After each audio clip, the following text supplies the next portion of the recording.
ସାତରୁ ପୁରୀ ସୋଲାପୁର ସ୍ୱତନ୍ତ୍ର ଟ୍ରେନ୍। ଆସନ୍ତା 7ରୁ ପୂର୍ବତଟ ରେଳପଥ ପକ୍ଷରୁ ପୁରୀ ସୋଲାପୁର ଜଙ୍କସନ୍ ମଧ୍ୟରେ ସ୍ୱତନ୍ତ୍ର ଏକ୍ସପ୍ରେସ୍ ଟ୍ରେନ୍‌ର ଚଳାଚଳ ଆରମ୍ଭ ହେବ।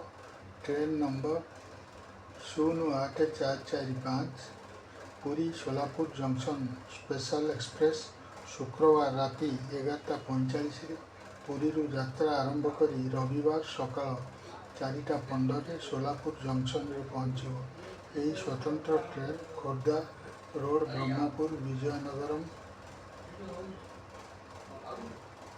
ଡୁମହତା, ବିଜୟୱାଡ଼ା ଜଙ୍କସନ୍, ଗୁଣ୍ଟୁର ଜଙ୍କସନ୍, ନାଲଗୋଣ୍ଡା, ସିକନ୍ଦରାବାଦ, ୱାଡ଼ି ଓ କଲବୁରଗୀ ଷ୍ଟେସନ୍‌ରେ ରହଣି କରିବ। ସ୍ୱତନ୍ତ୍ର ଟ୍ରେନ୍‌ରେ ମୋଟ 22ଟି ବଗି ରହିବ। ସେଥିମଧ୍ୟରେ 13ଟି ସ୍ଲିପର୍ ଶ୍ରେଣୀ ବଗି, 7ଟି ସାଧାରଣ ଦ୍ୱିତୀୟ ଶ୍ରେଣୀ ବଗି ଓ 2ଟି ଲଗେଜ୍ ସହ ଦିବ୍ୟାଙ୍ଗ ଅନୁକୂଳ କୋଚ୍ ସାମିଲ ରହିବ।